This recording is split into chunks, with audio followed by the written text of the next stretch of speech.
Video संख्या 3 lesson जो है आपका 7वां चल रहा है। हम पहले पढ़ा है सैन्य व्यवस्था के बारे में, प्रशासन के बारे में, कैसा केंद्रीय प्रशासन था, उसमें कैसे कैसे मंत्री परिषद सम्राट की व्यवस्था थी। आज हम न्याय व्यवस्था के बारे में पढ़ेंगे। किसी भी साम्राज्य का जो है ना ये अभिन्न अंग होती, न्याय के बिना तो साम्राज्य चलेगा ही कैसे। तो प्राचीन और नवीन जो पद्धतियां थी उन दोनों का जो है मिश्रण थी, परंपरागत पद्धतियों का जो मिश्रण थी मुगलों की न्याय व्यवस्था। अगर हम बात करें इस व्यवस्था में लिखित जो कानून थे जैसे आज हैं या आज नियमित अवस्था हम देखते हैं, इसमें सब चीज़ें रिकॉर्ड होती हैं। इन चीज़ों का तो अभाव उस समय था। स्रोत की बातें करें, चाहे कानून हो चाहे न्याय हो, तो सम्राट जो है ना हम पहले पढ़ चुके हैं, सम्राट का जो आदेश निर्देश वही कानून बन जाता था, ये हम पढ़ आए हैं। और सम्राट के निर्णय के विरुद्ध तो कोई अपील भी नहीं की जा सकती थी। बुधवार को इनका न्यायालय जो है लगता था सम्राट का, उसमें मुकदमे सुने जाते थे, सारी चीज़ें जैसे व्यवस्थित जो है रिकॉर्ड की जाती थी, रिकॉर्ड की जा सकती थी, रिकॉर्ड होती ही थी। जहांगीर ने जो है सोने की जंजीर लगवाई थी, उसको कोई खींच कर जो है कोई भी घंटी बजा सकता है और उससे फिर उसको न्याय देने के लिए सम्राट उपस्थित होता था। औरंगजेब की अगर हम बात करें तो उसने कानूनों का जो संग्रह, लिखित संग्रह जो है बनवाया, उसका जो नाम था वो था फतवाए आलमगीरी। 2 अंक में भी ये आ सकता है, इसको आप याद कर लें अच्छे से। फतवाए आलमगीरी कानूनों का जो संग्रह था लिखित इसने करवाया। कुल मिलाकर जो भी मुगल काल में न्याय व्यवस्था रही उसकी प्रशंसा यूरोपीय शक्तियों ने भी की है कि इन्होंने न्याय व्यवस्था को स्थापित करने की, उसकी संरचना बनाने में एक अहम योगदान दिया। काजी और कुजात के बारे में पढ़ के आए कि न्याय का सबसे बड़ा केंद्रीय अधिकारी था। प्रांतों में भी काजी मुफ्ती जो है न्याय करते थे, उनकी अदालतें होती थी। इसी तरह से अतिरिक्त जो क्षेत्र थे, सूबेदार थे, प्रांत थे आपके, परगना था, सरकार थी, उनमें सूबेदार, फौजदार, नगरों की अगर हम बात करें तो कोतवाल के पास ही अधिकार था। सब अपने अपने क्षेत्र में न्याय का काम देखते थे, व्यवस्था देखते थे। तो गाँव में जो है अगर हम बात करें तो पंचायतें सराहनीय जो है काम इस दिशा में कर रही थी सब। अगर हम स्रोत की बात करें, इस्लामिक जो झगड़े थे या इस्लामिक जो नियम थे उनका जो स्रोत था वो कुरान थी, हदीस थी और सुर्रा थी। सुर्रा हदीस जो शिक्षाएं थी उन सब के आधार पर जो है निर्णय होता था। हिंदुओं के झगड़ों का निपटारा जो किया जाता था वो परंपरा थी हिंदुओं की, जो या धर्मशास्त्र जो कहते थे उन नियमों के अनुसार ही इनके झगड़े सुने जाते थे। कठोर जो है दंड का प्रावधान रखा गया था, मृत्यु दंड भी दिया जाता था अपराधी को चोरी बड़े अपराध पर। हाथी के पाँव के नीचे जो है कुचला जाता था। भयंकर यातनाएं जो है स्वीकार करने के लिए, अपराध जो है स्वीकार कर ले व्यक्ति उसके लिए दी जाती थी। बड़े भयंकर अपराधों पर अंग भी जो है अलग अलग अंग जो है काटने की सजा मिल जाती थी। तो ये कुल मिलाकर तो व्यवस्था जो है अच्छी थी। दंड कठोर होने के कारण से अपराध कम होते थे। यानी इसकी एक कमजोरी थी सारी व्यवस्था की, वो थी संरचनात्मक। संरचनात्मक रूप से इसका जो ढांचा था वो पूरे साम्राज्य में एक जैसा नहीं था। तो इसके कारण से कई दिक्कतें भी आती थी। कानूनों का एक जैसा ना होना, नियम लिखित में ना होना, इस प्रकार की कई दिक्कतें थी। दूसरी दिक्कतें क्या थी, छोटे स्तरों पर न्याय जो है बिक जाता था, अधिकारी बिक जाते थे, फैसले जो है गरीब के हक में ना होकर अमीर के हक में हो जाते थे।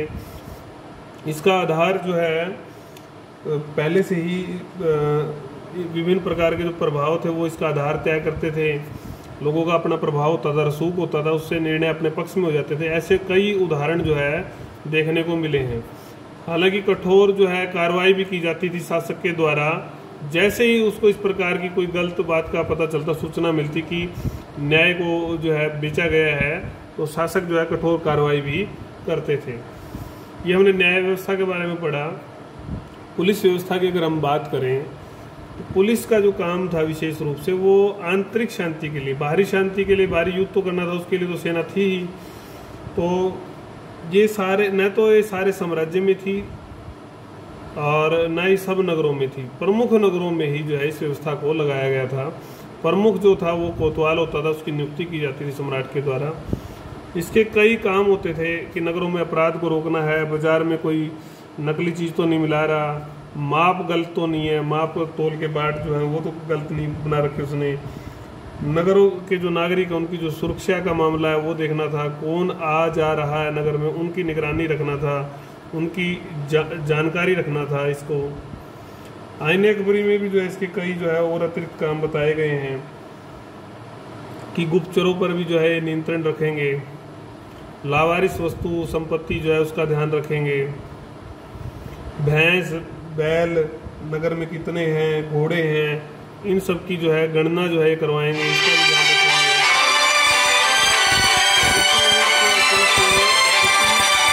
सती जो प्रथा थी उस पर जो है कि 12 वर्ष से जो कम की आयु में बच्चों की शादी रुक जाए, शादी रोकना जो है इसका काम था। सती प्रथा पर नियंत्रण रखना, ऐसी स्त्रियों से संपर्क करना जो सती होने वाली हैं तो उनको रोकना इस काम के लिए, ये भी इनका काम था। इस सारे को आईने अकबरी के अलावा जो शाहजहां के काल में मनुची एक विदेशी यात्री आया था उसने भी प्रमाणित किया है कि भी ऐसा होता था। अब हम बात करते हैं जदुनाथ सरकार, एक बड़े इतिहासकार हुए हैं जदुनाथ सरकार। उनका कहना है कि ये जो कोतवाली की जो स्थापना की गई थी इस व्यवस्था की, इसका उद्देश्य क्या था, मुगल साम्राज्य को स्थापित करना, बचाए रखना और जो विद्रोह होते हैं सत्ता के लिए उन सबको दबाना। ये मुख्य रूप से काम जो है इसका था कोतवाली का, पुलिस का। राजस्व व्यवस्था की बात करते हैं हम, जो हमारा महत्वपूर्ण बिंदु है, इसके बारे में हम अलग से भी एक वीडियो जो है बनाएंगे। लेकिन एक बार अगर पूरा प्रशासन के बारे में आ जाती है तो उस प्रशासन में आपको एक छोटे बिंदु के रूप में जब लिखना हो तो कैसे लिखेंगे। किसी भी राज्य की जो सफलता है, उपलब्धियां हैं, वो अर्थ के ऊपर निर्भर करती हैं कि उस राज्य की आर्थिक स्थिति कैसी है, धन की स्थिति कैसी है, आय के स्रोत क्या हैं। कुल मिलाकर धन जो है, अर्थ जो है आधार होता है। किसी भी राज्य की व्यवस्था के लिए पर्याप्त मात्रा में जो धन है वो आधार होता है, क्योंकि इसी पर्याप्त धन के आधार पर कोई शासक कितना अच्छा शासन चला सकता है तुलनात्मक आधार पर हम देख सकते हैं।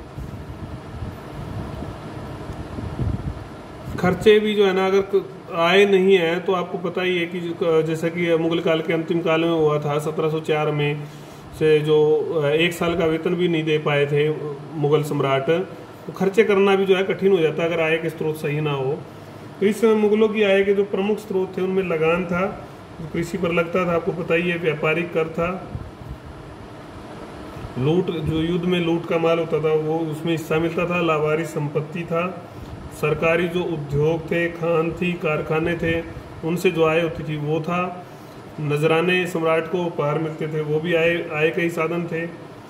इम्पोर्टेंट बात जो है, लगान जो है मुख्य स्रोत था, मुख्य जो है आर्थिक आधार था राज्य का। तो इसको सुचारू बनाने के लिए, इसको ठीक करने के लिए कई कदम जो है मुगलों ने उठाए, खासकर अकबर ने उठाए। अकबर चाहता था कि ऐसी नीति अपनाई जाए जिससे किसान को भी लाभ हो और लेकिन राज्य को भी लाभ हो, राज्य के भी हितैषी हो नीति, दोनों को ही नुकसान ना हो और दोनों को ही लाभ हो जाए। ऐसी नीति के लिए अकबर ने टोडरमल जैसे बुद्धिमान व्यक्ति को लगाया। उसने सारी भूमि की नाप करवाई, पैमाइश करवाई और भूमि का जो है वर्गीकरण कर दिया, बंटवारा कर दिया, प्रकार बना दिए और एक नई पद्धति को जो है चालू किया गया। 10 वर्षीय 10 साल के लिए एक जैसा कर लगा दिया था, उसको दहसाला बोलते थे। इस समय जो कर की दर रखी गई वो 1/3, 1/4 थी, अलग अलग जगह पर, अलग अलग परिस्थितियों के अनुरूप। किसानों को जब कोई अकाल पड़ जाता है, दिक्कत आ जाती है, तो किसानों को राहत भी दी जाती थी, ऐसा नहीं था कठोरता से। अकबर के बाद में हालांकि जैसे जैसे कमज़ोर शासक आए तो व्यवस्था भी कमज़ोर प्रणाली जो है पड़ गई। और भी कुछ कारण थे इसके कमज़ोर पड़ने के कारण हम बात करेंगे।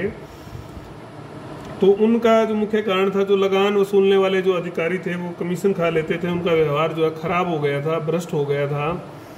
ठेकेदारी प्रथा ने भी जो है जोर पकड़ लिया था। ठेकेदार जो है अपना लाभ ज़्यादा से ज़्यादा देखता था। किसान का शोषण जो है इस समय में बहुत ज़्यादा हुआ। शाहजहां के समय में दर ऊंची हो गई थी, तो पहले है अपने रोजी रोटी का जो है दो की वही जुगाड़ नहीं हो पा रहा था। औरंगजेब की इसी कठोर लगान नीति के कारण से जो है, कठोर लगान नीति के कारण से, कठोर लगान वसूली के कारण से किसानों ने और आमजन ने जो है काफ़ी विद्रोह जो है किए, जिससे कि मुगल साम्राज्य आखिर में खतरे में ही पड़ गया था। जबकि ये आय के स्रोतों में दिक्कत आ रही थी और खर्चे की मत परंपरागत थी, खर्चा चल ही रहा था। तो शासक का महल हो, दरबार हो, शासक का निजी खर्चा हो, अधिकारी हों, राज परिवार हो, सेना हो, इन सब पे खर्च होता था। और इसके अतिरिक्त कुछ खर्च जो है भवन पर, भवन निर्माण पर, शिक्षा पर, दान में, मदद में, सांस्कृतिक कार्यों में, इन सब पर खर्च जो है लगातार जारी था। तो इससे प्रणाली में जो संतुलन बनना था वो नहीं बन पा रहा था। तो कार्य प्रणाली जो योजनाबद्ध नहीं थी। अकबर के काल में हम कुल मिलाकर मान सकते हैं कि ज़्यादा योजनाबद्ध थी, इसका लाभ भी हुआ कि अकबर का साम्राज्य जो है आर्थिक रूप से इसका भी समृद्ध रहा। लेकिन बाकी शासकों के काल में ये थोड़ा थोड़ा खराब होता होता, औरंगजेब के काल में तो काफ़ी व्यवस्था जो है बिगड़ चुकी थी और उसका परिणाम जो है मुगल साम्राज्य के पतन के रूप में निकला, हमने वो कारण पढ़ा भी था। अब हम बात कर रहे हैं बिंदु संख्या 7 की, मुद्रा और टकसाल व्यवस्था की। सिक्के जो है, किसी की मुद्रा जो है किसी राज्य की जो है पहचान होती है, आधार होती है पहचान का। और इस जैसे सिक्कों की क्वालिटी है, मात्रा है उसमें धातु की, जैसी भी जो भी नकली असली, वो सारे से आभास होता है कि इस राज्य की आर्थिक स्थिति कैसी होगी और शासक उसके ऊपर क्या छिपवा रहा है, क्या छापा जो है लगा रहा है, उससे उसकी मानसिकता का, उसके बोध सत्र का, उसके उद्देश्यों का जो है पता चलता है। तो आकृति छपवाई गई जो है, छाप लगवाई गई शासकों के द्वारा उस समय में अलग अलग, तो उनसे उनकी योजनाओं का भी पता चलता था। जहांगीर ने जो है नूरजहां के साथ जो है मतलब सिक्के पर आकृति छपवाई, अपनी विशेष सिक्के उसने जारी किए थे ऐसे। तो कुल मिलाकर शासकों ने इस समय अधिकार कर लिया था, एकाधिकार और शाही टकसालों की स्थापना की। छोटे बड़े भारी कम वजन के, ठीक है, सब वजनों के, तांबे के, सोने के, चांदी के, अलग अलग धातुओं के जो है भिन्न भिन्न प्रकार के जो है सिक्के जो है जारी किए गए। उन पर शासक का नाम लिखा होता था, टकसाल का भी नाम लिखा होता था, उपाधि लिखी होती थी, जारी वर्ष लिखा होता था कि किस वर्ष ये जो है जारी किया गया है। और कुछ सिक्कों पर जो है कुरान की आयतें भी लिखी होती थी। हालांकि आपने पढ़ाई था कि औरंगजेब ने इस पर प्रतिबंध लगा दिया था। उसका मानना था कि ये काफिरों के हाथ में सिक्के जाते हैं, उससे गंदे हो जाते हैं, अपमान होता है कुरान का। तो सिक्कों के जो नाम थे इस समय में, जलाली, दाम, टका, अशरफी, मोहर, ये सिक्कों के नाम थे, आप ये याद कर लेना। टकसालें जो हैं आगरा में, लाहौर में, पटना में, दिल्ली में, इलाहाबाद में बाद में एक टकसाल स्थापित की गई थी। जौनपुर और सूरत में भी टकसालें थी, ये शाही टकसालें थी। अगर हम बात करें इन सारी टकसालों की मुद्रा प्रणाली, क्योंकि अंग्रेजों ने भी इसको अपनाया था, अंग्रेजों के भी कुछ समय तक ये चलती रही थी, तो इसकी क्या ऐसी खास बात थी, क्या ऐसी विशेषता थी? तो वो थी कि जाली जो है सिक्के नहीं बन पाते थे। ऐसी व्यवस्था इन मुगलों ने बनाई थी। विशेष तकनीक का प्रयोग किया जाता था। विभिन्न पक्षों का हम अध्ययन कर आए हैं, चाहे मुद्रा व्यवस्था हो, चाहे पुलिस हो, चाहे राजस्व हो, हमने मूल्यांकन किया है। तो कुल मिलाकर जो प्रशासन है उन्होंने एक अच्छी कोशिश, खासकर अकबर ने जो है की थी। कुछ उत्तराधिकारियों ने भी उसकी कोशिश को कामयाब बनाया। अगर हम राजधानी की बात करते हैं तो राजधानी ज़्यादातर समय इन सब की आगरा ही रही। अकबर ने कुछ समय के लिए 1570 से 85 के लिए फतेहपुर सीकरी को जो है राजधानी बनाया था। प्रशासन जो है, राजधानी जो है प्रशासन का केंद्र होती थी, सारे राज्य का केंद्र होती थी, शक्ति का केंद्र होती थी, वहीं से सारे आदेश शासक देता था। तो ये हमने आज इस वीडियो में न्याय, पुलिस, राजस्व और मुद्रा टकसाल 4 बिंदुओं के बारे में हमने पढ़ा है। अगली जो हमारी वीडियो होगी नेक्स्ट, उसमें हम प्रांतीय शासन के बारे में, व्यवस्था के बारे में पढ़ने वाले हैं। वो वीडियो होगी हमारी वीडियो संख्या 4।